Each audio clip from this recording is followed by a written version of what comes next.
100 वर्ष लग गया आरएसएस और बीजेपी को समझने में, लेकिन अब पूरा सवर्ण समाज इसको समझ गया है कि हम ही ने स्थापित किया और तुम वोट और नोट के लालच में हमको ही समाप्त करने की साजिश कर रहे हो। यानी आपका विश्वास ना आरएसएस पे ना बीजेपी? अब तो बिल्कुल नहीं है, अब तो खत्म। आरएसएस तो कही जाती है कि वो ब्राह्मणों की जो है संस्था है, ब्राह्मण उसको लीड करते हैं।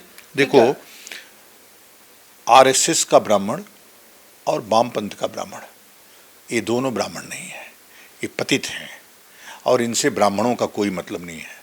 यही कालनेमी है जो दिखते ब्राह्मण हैं और नाश ब्राह्मणों का करते हैं। ये दिखते हिंदू हैं, नाश हिंदुओं का करते हैं। नहीं तो यूजीसी एक्ट किसी ने मांगा ही नहीं था भाई, न एससी मांगा, न ओबीसी मांगा, न किसी ने मांगा। न मांगने के बाद भी दे देना कि लो तुम हथियार प्रयोग करो इसको। अभी एससी एसटी था, उससे नहीं बात बन रही है, अब एक कैंपस में ही ना आने दो इनको सवर्णों को। तो यह जो साजिश थी ना, वो साजिश हमको समझ में आ गई अब कि यह 100 वर्ष हो गया, 100 वर्ष लग गया इनको समझने में हमको। वैसे तो अंग्रेजों ने स्थापित किया था रामकृष्ण मिशन, ब्रह्म समाज, आर्य समाज और आरएसएस, चारों संस्थाओं को। अलेक्जेंडर डफ के दिमाग की उपज थी ये। और हम तब नहीं समझ पाते, तब लगता था कि नहीं ये सब ऐसी कहानियां गढ़ रहे हैं, हमको झूठे बता रहे हैं। लेकिन अब वो पूरा आँख खुल गया, शुरू से लेकर के अब तक 90 से जो कहानी, जब ये सत्ता में आए 89 में पहली बार, 90 से इन्होंने 90 में ही पहला हमला शुरू कर दिया, मंडल कमीशन ला करके। दूसरा हमला किया एससी एसटी ला करके। तीसरा हमला किया 2016 में अपराध बढ़ा करके 16 को 47 कर दिया, दलितों का अपराध। फिर 2018 में सुप्रीम कोर्ट ने उस पर रोक लगाई एससी एसटी एक्ट पे, उसको और मजबूत करके दोबारा सदन में, संसद से पास करा करके ले आया। तो यह जो बीजेपी और आरएसएस है ना, वो चाहती है कि सवर्ण जो समाज है, जो पराक्रमी समाज है, यदि यह सत्ता में बना रहा या मजबूत रहा, शिक्षा के रूप से मजबूत रहा, तो ये हम कभी सत्ता में अस्थायी रूप से अमर नहीं हो पाएंगे। तो सत्ता में ही है, फिर क्या दिक्कत है यार? स्वर्ण उसको वोट भी दे रहा है भर भर के।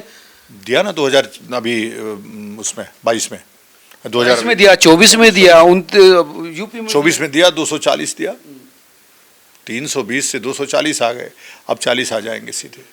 2029 में मोदी 40, हम आपके सामने कह रहे हैं।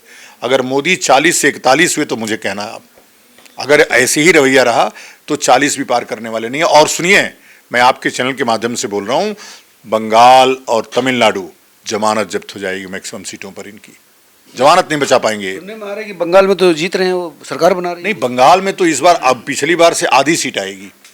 पिछली बार क्या था, हिंदुओं को समझ में आ गया था कि ये हमारा पक्षधर है। अभी बंगाल में कौन हिंदू है? सारा सवर्ण हिंदू है। शेड्यूल कास्ट की संख्या बहुत कम है वहाँ, बिल्कुल नगण्य है। पहली बार इनको साथ दिया था, इस बार उसको, और जो नहीं आया है, मैं कल जा रहा हूँ बंगाल, जा करके मैं उनको समझा दूंगा कि ये सब तुम्हारे पीठ में खंजर मारने वाले लोग हैं, इनसे सावधान रहो।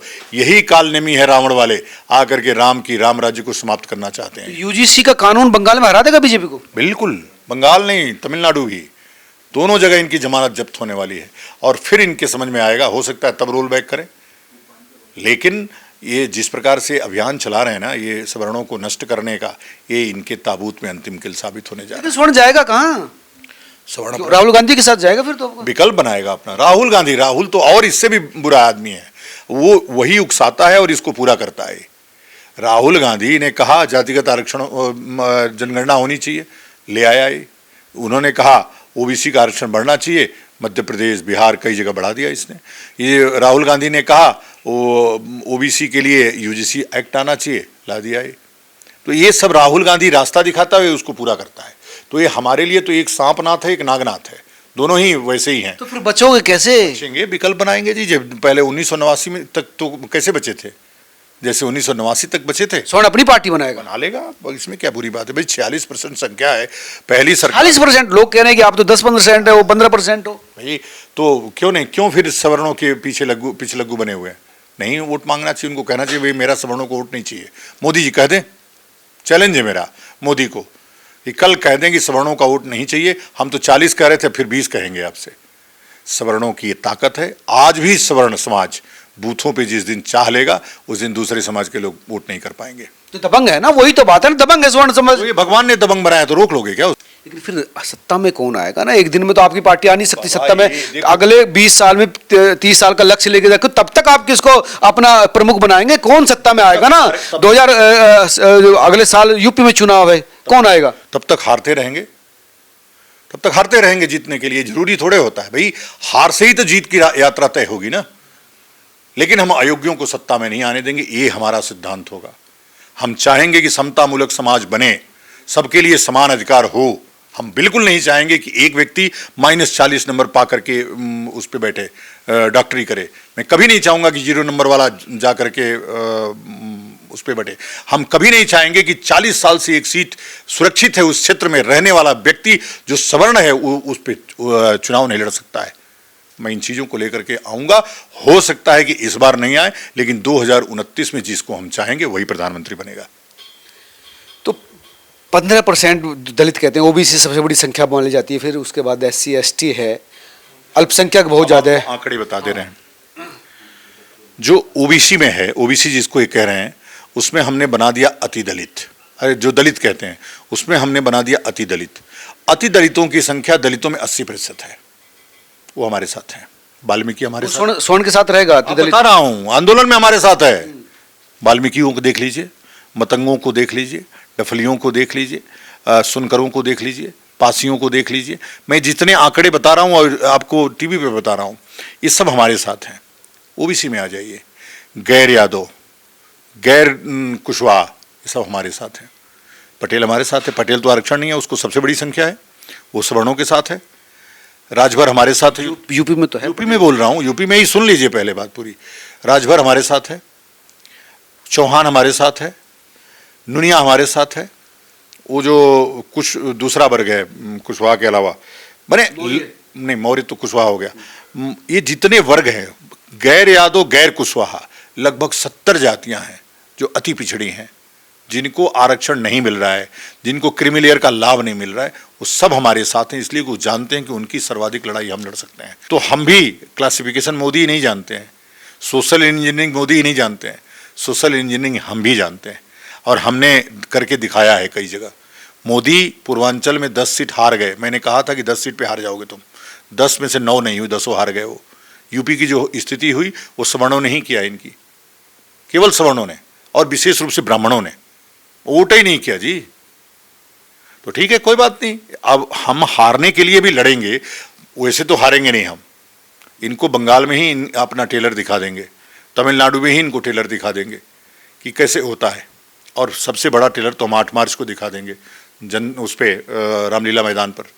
क्या रहेगा कि रोल बैक करो यूजीसी कानून को जो है। देखिए, हम तो उसकी मांग कर रहे हैं, वो तो हमारी गैदरिंग है। हम गैदरिंग में मोदी को कहेंगे इतने लोग आए हैं, आप देखो, अब तो वापस कर लो। और वापस नहीं करेगा तो हम पूरे सख्ती के साथ उनको वापस करने की बात करेंगे। आप क्यों सन्यासी आदमी, आप क्यों इन राजनीतिक मुद्दों में पड़े हुए हैं, क्यों जो है राजनीतिक रूप से आप? देखो, हम तो चाणक्य के उस सिद्धांत को आगे बढ़ा रहे हैं कि चाणक्य ने कहा कि सत्ता जब अनाचारी, दुराचारी और अत्याचारी हो जाए तो सन्यासी को सत्ता अपने हाथ में ले लेनी चाहिए, सड़कों पे आ जाना चाहिए। चाणक्य ने किया, करके दिखाया ये बात धनानंद को। तो ये सब धनानंद हैं। मोदी आज का धनानंद है और मैं आज का चाणक्य हूँ। मोदी की जो धनानंद की सत्ता है उसका समूल नाश करने का संकल्प हमने ले लिया है, इसलिए कि यह धर्म के खिलाफ है, देश के खिलाफ है, मानवता के खिलाफ है।